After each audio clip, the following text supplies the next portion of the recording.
Gözümün nuru canıma değdin sen beni yağına yağına odlu salma gül kimi bir gaylar hayat kimi Bosna'ya ben sana bir evlat kimi aziz anam Otlusan gül kimi bir gaylar hayat kimi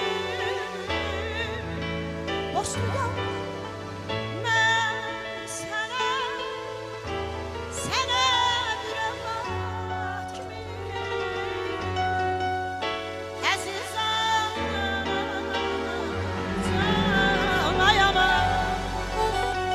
yamanca yadıma düşür her bir canlıya söylenlerim ne hekim ne lama ne tabip olasın Allah'ımın keselenlerim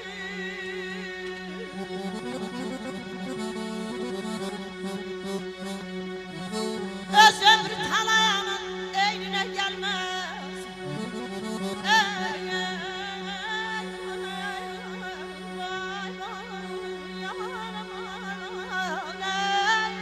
Alkış düşür belə efendim. öz ömrü talanın eynine gelmez